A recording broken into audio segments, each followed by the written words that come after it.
네, 부모이기 전에 부부라는 제목으로 오늘 말씀을 좀 나누려고 합니다.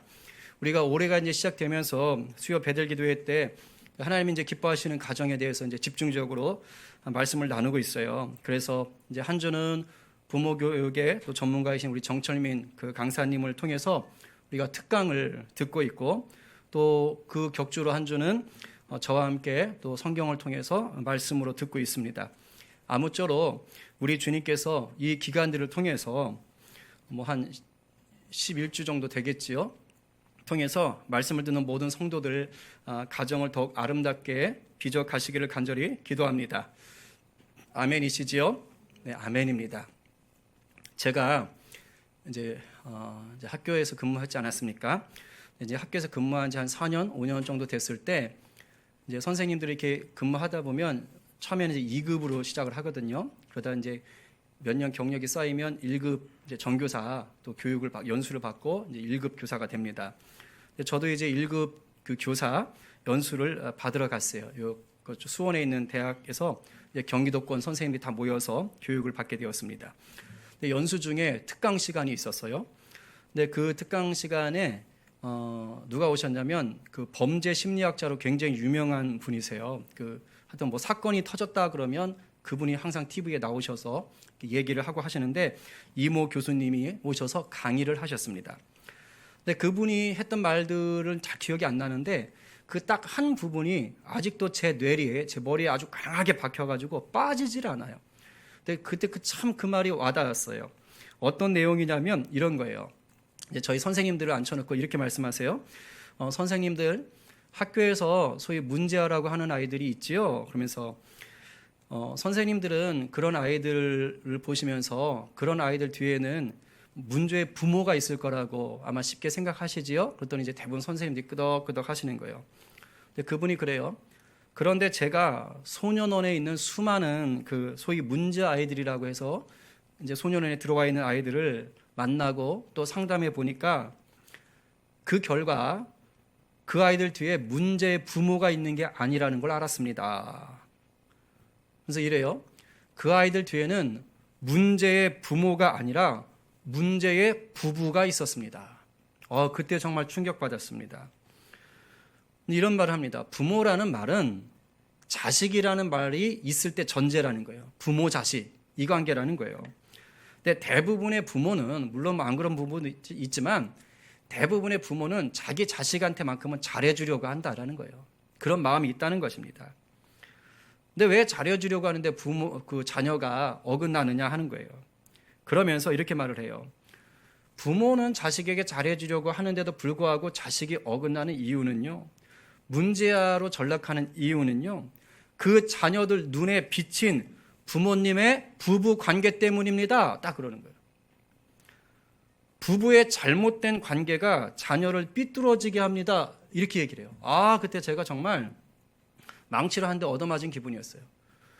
부부 문제 때문에 애가 망가진다는 얘기는 처음 들어봤거든요. 물론 그 교수님의 말이 100% 맞다라고 얘기할 수는 없겠죠. 그런데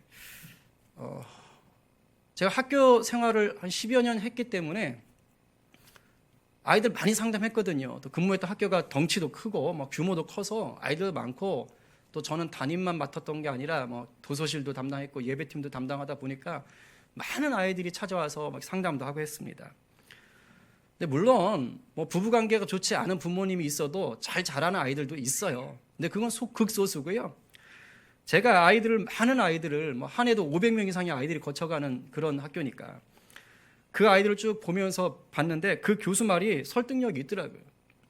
학교 생활에 잘 적응하지 못하거나 교우들과의 관계가 원만하지 않은 학생들하고 제가 이제 상담을 하고 지켜보니까 그런 학생들은요, 대부분 자기 부모님에 대해서 원망과 상처가 있어요. 그런데 그 원망과 상처는 거의 대부분이요, 부모님 두 분, 즉 부부 사이가 좋지 않아서 생긴 결과였어요. 예를 들면 이런 거였어요. 이제 제가 들었던 그 상담에 예들을 얘기하자면 아빠의 술주정 때문에 엄마가 너무 고통을 당하는 거예요. 그런 당연히 부부관계가 안 좋잖아요. 거기서 오는 이제 그 상처. 그리고 엄마가 아빠를 너무 함부로 대해. 아빠를 너무 무시하는 거예요. 말 막 하고 막 심지어 요즘 뭐 때리는 엄마도 있잖아요. 때리는 아내도 있잖아요. 그러니까 남편을. 이제 그런 걸 보면서 또 애가 막 무너진 거죠. 그리고 아빠가 경제력이 너무 없어서 엄마를 또 너무 힘들게 하는 경우, 막 가정이 다 힘들죠. 그리고 또 엄마가 돈을 너무 많이 써. 그래가지고 아빠랑 맨날 싸우는 거예요. 그것 때문에. 이런 것도 애한테는 상처가 되더라고요. 일단 싸우니까. 그리고 엄마하고 아빠가 이제 자기죠. 자녀를 향한 기대감이 서로 달라요. 그래서 또 싸워. 얘는 의대를 보내야 된다. 뭐 얘는 법대를 보낸다. 막 이런 식으로 싸우는 거예요. 그리고 엄마나 아빠가요. 서로를 사랑하지 못한 채 외도를 하는 거예요. 치명적입니다. 정말 치명적이죠. 법적으로는 부부인데 이 사이가 안 좋다 보니까 떨어져 사는 거예요. 학생은 애는 담담하게 말을 하죠. 근데 생활을 보면 그렇지가 않은 거예요. 아이의 생활을 보면. 그렇습니다, 여러분. 부부관계가 좋지 않으면요. 그 영향은 어디로 가는지 아세요? 고스란히 자녀한테 돌아가요. 어떻게 나타나는지 아세요? 부모의 과잉보호로 나타나든지 부모가 자녀에게 과도한 기대감을 걸든지 자녀에게 앞에서 자기 배우자를 마구 비난하든지 아니면 배우자 때문에 당한 화풀이를 다 자녀한테 쏟아놓든지 이렇게 되는 거예요. 근데 이런 상황이 되면요. 자녀들이 어떻게 될까요? 부모님 눈치 봐요. 부모 눈치 보고요. 결국은 부모님과 친밀함을 누려야 되는데 못 누리는 거예요. 눈치 보여서. 그리고 이런 날이 길어질수록 이제 자녀들 마음에는 막 쓴뿌리가 깊어지는 거예요. 그리고 그게 상처가요. 이제 굳어져서 견고한 진이 돼버립니다. 참 학생들 보면서 마음이 많이 아팠어요. 대부분의 그 아이들에게 가장 큰 영향력을 끼치는 사람이 누굽니까? 뭐니 해도 부모 아닙니까? 아이들은 부모를 보면서 자라고요. 그렇게 자라서 결혼을 해요. 그렇게 돼서 부부가 되고 또 부모가 됩니다. 근데 잘 들으세요. 이런 과정에서 이 아이가요. 자라서 부부가 될 때 부부가 되는 법을 배우는 일이 거의 없어요. 그리고 부모가 되는 법을 배우는 일도 거의 없습니다. 자, 그러면 어떻게 됩니까? 그 아이는 자라면서 자기가 보고 듣고 깨닫고 또 자기도 모르게 자기 몸에 익어버린 그 부모님처럼 자기도 사는 거예요. 한때 가게 흐르는 저주를 끊어라 라는 말이 유행했던 적이 있습니다. 왜냐하면 저는 그런 거 없다고 생각하는 사람입니다. 단지 이거는 생각해요. 우리가 저주라고 말하는 그 나쁜 것을 부모님에게 배운 대로 자녀들이 계속 따라하고 있기 때문에 그게 저주처럼 보이는 거예요. 세뇌라는 말 들어봤지요? 세뇌당한다.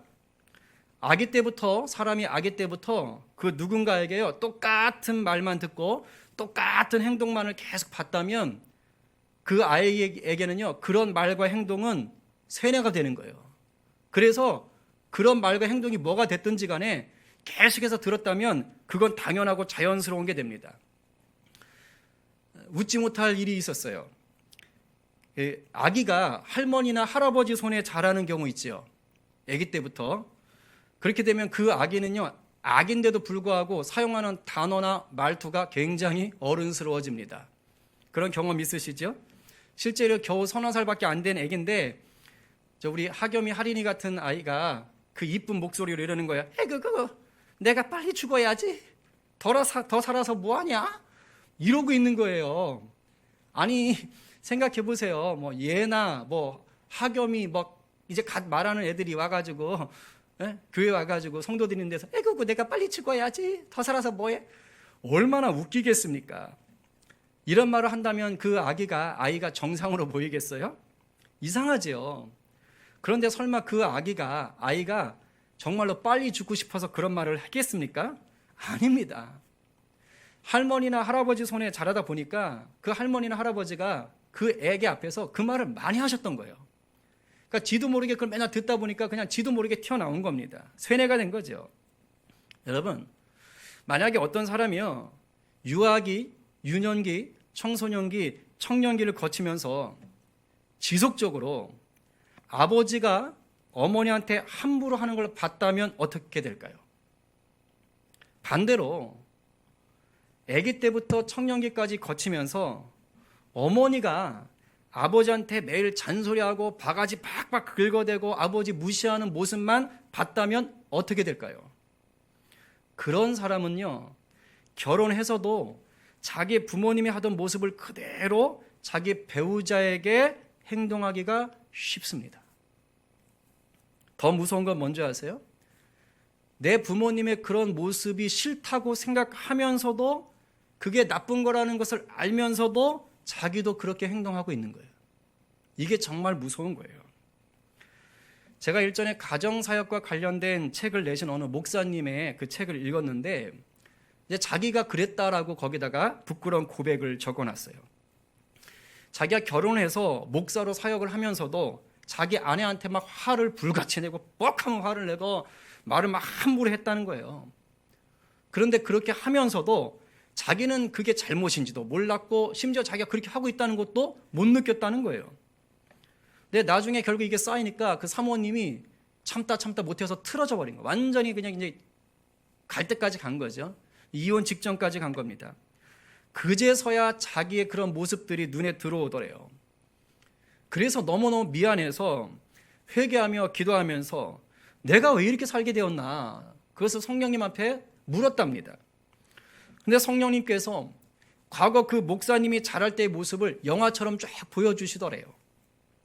자기 아버지가 자기 엄마한테 지금 자기가 아내한테 하는 것처럼 그렇게 하고 있더라는 겁니다. 그리고 그 아버지가 자기한테도 걸핏하면 불같은 화를 내시던 거예요. 그 모습이 쫙 영화처럼 보여졌던 겁니다. 근데 지금 그때 그 영상을 보면서 자기는 그게 너무 싫었거든요. 그런 아버지가 너무 싫었어요. 너무 싫었는데 자기도 모르게 그게 세뇌가 되어 있었던 거예요. 그래서 아내한테 무의식 가운데 그냥 자기도 그렇게 똑같이 나왔던 거예요. 똑같이. 근데 사실은 그 아내가 그 목사님한테 뭐 명절이나 어떻게 시댁에 갔다 오면 가끔 그렇게 얘기했대요. 당신 어쩜 그렇게 당신 아버지하고 똑같아? 이런 얘기 했는데 그때까지 그 소리가 안 들렸던 거예요. 근데 이 일을 잊고 나서 성령께서 보여주고 나니까 그게 그거였구나. 그제서야 깨닫더래요. 여러분 물론 다 그런 건 아닐 거예요. 이걸 이겨내는 분들도 있어요. 부모님 세대와는 다르게 정말 아름다운 부부관계, 행복한 부모 자녀 관계를 만들어가는 분들도 있습니다. 그래서 정말 자녀들에게는 그 안 좋았던 모습을 대물림하지 않고요, 행복한 부부의 모습, 행복한 가정의 모습을 유산으로 물려주는 분들도 있어요. 여러분 가정은 지금 어떻습니까? 어제까지 절망스러운 모습이었어도 괜찮아요. 오늘부터 바꿔가시면 돼요. 어제까지 실패했어도 괜찮습니다. 오늘부터 다시 시작하시면 적어도 내일은 어제와 같지 않을 수 있습니다. 정말로 행복한 가정을 원하십니까? 그러면요, 먼저 부부 관계부터 점검하시길 바랍니다. 많은 가정이 부부 관계에 실망하고 너무 지친 나머지요, 그냥 이전엔 그러려니 하면서 남남처럼 지내는 집들이 한둘이 아니에요.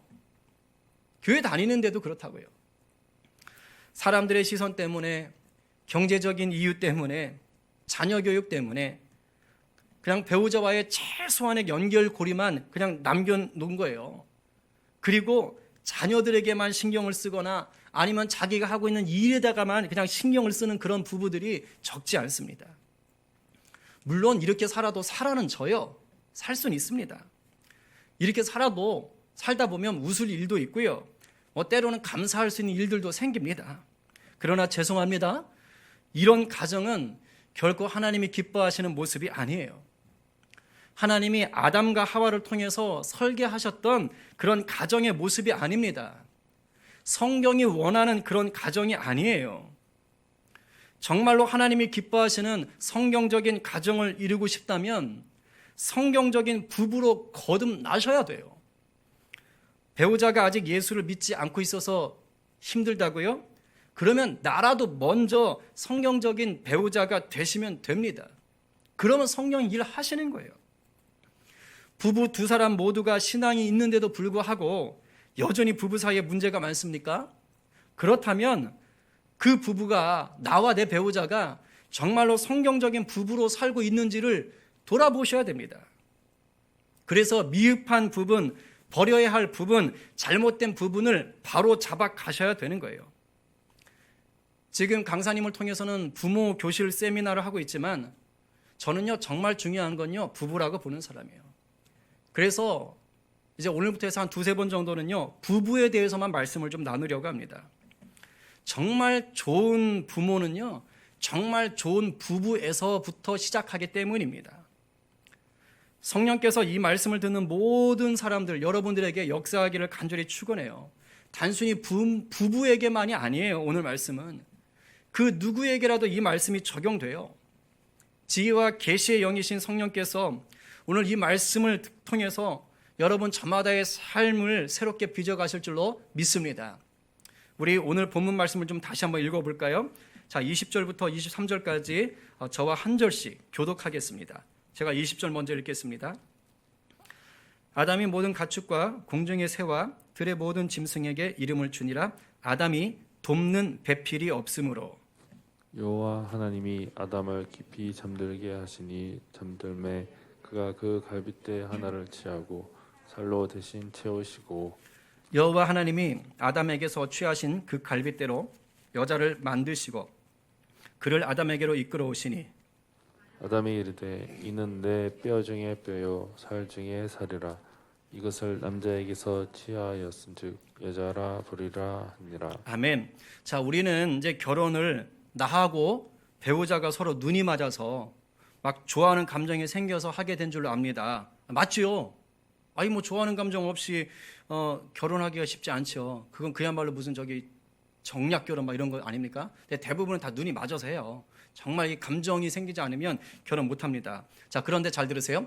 영적으로 보면요, 모든 결혼은 하나님이 시작하신 거룩한 의식이며 새로운 삶입니다. 아멘이세요? 성경이 그렇게 시작하고 있어요. 가장 처음 만들어진 제도가 결혼 제도인 거예요. 오늘 본문은 최초의 결혼식, 최초의 부부가 되는 장면이 나오는 사건입니다. 하나님께서 여자를 창조하실 때 어떤 마음으로 창조하셨다고 적혀 있어요? 20절에 보니까 돕는 배필, 돕는 배필이 없는 것을 보시고 아담을 도울 배필로 여자를 창조하십니다. 그런데 여기에 이제 문제가 생겨요. 우리는 이 돕는 배필이라는 말을요, 상당히 잘못 이해하고 삽니다. 남자분이 됐든 여자분이 됐든 이 구절을 많이 오해해요. 그래서 이 말이 마치 계급이나 상하 관계로 생각해요. 무슨 말입니까? 아내가 남편을 위해 또는 여자가 남자를 위해 하녀나 종처럼 살아야 된다. 여자는 남자보다 열등하다. 이렇게 생각하는 거예요. 이거 철저히 가부장적인 문화에 길들여진 잘못된 생각이에요. 실제 성경의 뜻은 아내가 남편의 하녀나 종이란 뜻이 전혀 아닙니다. 아내가 남편의 뒤치다거리나 한다는 사람의 뜻이 절대 아니에요. 먼저 배필이라는 단어, 이 단어로 번역한 히브리어가요, 네게드라는 건데 모르셔도 돼요. 근데 원래 이 뜻이 뭐냐? 누구누구 앞에, 뭐뭐 맞은편에, 맞서서 이런 뜻이에요. 배필이란 뜻 없어요. 그러니까 이 단어 속에는요, 위나 아래가 없어요. 더 능력이 많다 적다 이런 뜻도 없습니다. 남자와 여자가 서로 동등한 존재로 창조되었다라는 것을 보여주는 거예요. 아담의 맞은편에 하와가 동등한 존재로 창조된 겁니다. 그런데요, 아담의 맞은편에 있는 그 하와의 역할이 뭐냐? 아담과 맞서 싸우는 게 아닙니다. 아담의 맞은편에 있지만 돕는 자로 있는 거예요. 돕는 자로. 동등한 존재인데 돕는 자인 거예요. 여기서 돕는다라고 할 때 이 히브리어 뜻은요, 구약에서 다른 곳에 보면 하나님이 우리를 도우신다라고 할 때 그 돕는이에요. 우리가 잘 아는 시편 121편 1, 2절. 내가 산을 향하여 눈을 들리라. 나의 도움이 어디서 올까? 나의 도움은 천지를 지으신 여호와에게서로다. 하나님이 우리를 도와주신다고 할 때 쓰는 그 단어라고요. 여러분 물어보겠습니다. 도움을 받는 자가 더 나은 위치에 있는 거예요? 도움을 주는 자가 더 나은 위치에 있는 거예요? 당연히 도움을 주는 사람이죠. 당연하죠. 그러면 상식적으로 생각해도 여자가 돕는 자예요. 누가 더 나아요? 근데 위아래 없다 그랬어요. 그죠? 이 말은요, 여자가 결코 남자보다 못하지 않다고요. 오히려 남자를 돕는 배필로 창조하셨다는 진짜 의미는 뭘까요? 바로 이런 겁니다. 남편과 아내가 함께 도와서요, 하나님의 뜻을 이루는 행복을 맛보라는 거예요. 그 나라 주가 맡기셨으니, 그 맡김 중에 첫째가 배우자인 거예요. 배우자를 통해서 하나님이 정복하고 다스리라고 지금 말씀하시거든요. 함께 도와가지고 그 맛을 좀 누리라는 겁니다. 우리 결혼하신 분들, 혹시 결혼할 때 주위에서 이런 말 하신 분 있나요? 야, 초반에 잡아야 돼. 빈틈을 주면 안 돼. 안 그러면 평생 질질 끌려다닌다? 첫날 잡아버려, 그냥 첫날. 이렇게 말하는 사람이 있어요. 물론 제 친구 중에는 없었습니다. 근데 사람들이 왜 이 말을 할까요? 성경을 몰라서 그래요. 성경은 배우자를 초반에 잡아 누르고 그 위에 서라고 하지 않습니다. 성경은 배우자 맞은편에 동등하게 서라고 해요. 누가 누구보다 더 높거나 낮지 않습니다. 동등하게 서서 함께 도우며 하나님 나라를 가꾸라고 하십니다. 그런데 왜 우리의 가정에서는 이런 모습이 제대로 드러나지를 못할까요? 그건 당연히 죄 때문이에요. 그런데요, 이 죄라는 말로만 설명하면 안 되고요. 좀 더 깊이 들어가서 말씀드리자면 무지와 포기 때문이에요. 뭐라고요? 무지함과 포기하는 것. 여러분, 이 세상을 사는 동안 죄 문제 앞에 넘어지지 않을 곳은 한 군데도 없어요. 가정뿐만 아니라요, 직장, 학교, 교회 어디가 됐든 이놈의 마귀는요, 우리 가운데 죄의 유혹을 계속해서 던져요. 중요한 건 뭐지요?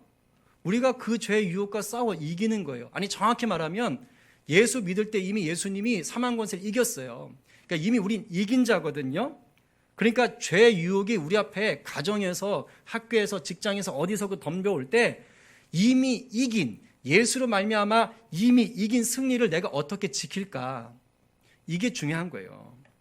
그런데 뭐 때문에 무너진다고요? 무지함과 포기 때문에 무너진다고요. 많은 성도들이 행복한 가정을 만드는 일에 있어서 바로 예수 그리스도를 통해 주신 이 승리를, 이 평강을 무지함과 포기 때문에 지켜내지를 못해요. 하나님의 뜻이 어디 있는지를 모르는 무지 때문이에요. 그리고 설령 알아도요, 이것을 자기 힘으로 노력하다가 포기하고 마는 거예요. 우리가 행복한 가정을 맛보기 위해서 이 무지를 깨야 되는데 제일 먼저 알아야 될 것, 그것이 뭐냐? 하나님의 뜻이 뭔지를 아는 거예요. 그 하나님의 뜻이 뭘까요? 부부는 하나님이 세워주셨다는 거예요. 부부는 하나님이 세워주셨다. 하나님께서 남자와 여자를 창조하신 후에 어떻게 하셨지요? 부부로 맺어주십니다. 자, 그런데 남자와 여자가 서로 눈이 맞아서 막 감정이 요동친 거는 그 다음이에요. 오늘 성경을 보면은요, 22절이 먼저 나오고요, 그 다음에 23절이 나와요. 그러니까 하나님이 아담의 그 갈빗대에 하나 뽑아가지고, 하나인지 몇 개인지 모르겠네. 어쨌든 그걸로 여자를 창조하신 다음에 그 여자를 이끌고요, 친히 여자 손을 붙잡고 이끌어가지고 아담에게 와서 부부가 되게 하는 게 먼저예요. 하나님이 여자를 끌고 와서 아내로 만들어주는 게 먼저입니다. 그 다음에야 비로소 어떻게 됩니까? 아담이 하나님 손에 이끌려온 하와를 보고 뿅 가는 거예요. 막 사랑의 감정이 충만해지는 거예요. 그리고 세계 최초, 인류 최초의 멋진 연애시인가요? 결혼시, 축복시, 어쨌든 사랑의 시를 날리죠. 뭐예요? 내 뼈 중에 뼈요, 살 중에 살이라. 최초의 시입니다. 그러니까 성경적인 부부, 행복한 가정은요, 배우자에 대한 나의 감정이나 기대 위에 세워지는 게 아닙니다. 행복한 가정은 나와 배우자를 부부가 되게 하신 그 하나님을 온전히 신뢰하고 기대할 때 세워지는 거예요. 명심하셔야 돼요. 이걸 아셔야 무지가 깨집니다. 너무도 많은 부부가 이걸 모른 채 자기의 배우자를 우상으로 삼아요. 우상으로. 그래서 내 남편이 이렇게 좀 해주면 나는 행복할 텐데, 내 남편이 이렇게 좀 해주면 우리 가정은 행복할 텐데, 반대로 내 아내가 이렇게 좀 하면 나는 행복해질 것 같은데, 내 아내가 나한테 좀 이렇게 하면 우리 가정은 행복할 텐데 하는 이런 기대감을 품고 있어요. 이런 기대가 나쁘다는 게 아닙니다. 그런데 하나님이 주인 되시지 않은 채로 이런 기대만 갖고 있으면 어떻게 될까요? 그 기대감이 변질돼요. 그래서 이 기대감이 뭘로 바뀌어요? 욕망이 돼요. 이 욕망은 더 나아가서 집착이 됩니다. 집착은 더 나아가서 강요가 돼요. 강요는 더 나아가서 싸움이 돼요. 싸움은 더 나아가서 결국 절망이 됩니다. 그리고 마침내는 불행한 부부, 불행한 가정이라는 늪에 빠져버리고 마는 거예요. 그러나 알면 바꿀 수 있어요. 포기하지 않으면 이룰 수 있습니다. 지금 여러분의 부부관계는 어떻습니까? 혹시 오래된 가뭄에 막 쩍쩍 갈라져 버린 논바닥 같지 않으세요? 밖에서는 그럴듯하게 보이는데 안에서는 따스한 온기라고는 하나도 없는 얼음 궁전은 아닙니까? 아니면 아무런 감동도 기쁨도 즐거움도 없는 그런 김 빠진 사이다와 같은 관계 아니에요? 상관없습니다. 바꿀 수 있어요. 노력했는데도 지치셨어요? 더 이상 힘이 없으세요? 지치셨을 수 있어요. 그러나 잘 들으세요. 바로 여러분과 여러분의 배우자를 향해서 놀라운 계획을 가지고 계신 하나님은 안 지치셨어요. 하나님은 지치지 않으세요. 지금도 여전히 성령으로 함께 하시며 바로 여러분을, 여러분 가정을, 여러분 부부를 돕기를 갈망하고 계세요. 하나님이 도우십니다. 이제 배우자만 바라보던 시선을 옮겨서 하나님을 좀 바라보시기 바랍니다. 그리고 하나님의 시선으로 이제 다시 당신, 여러분의 배우자를 좀 바라보시기 바랍니다.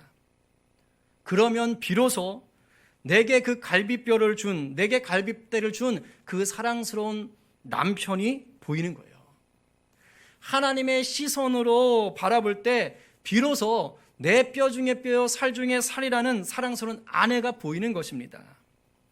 그리고 하나님의 시선으로 나를 바라볼 때 나를 언약의 통로요, 축복의 통로로 지으신 하나님의 형상인 내가 보이는 거예요.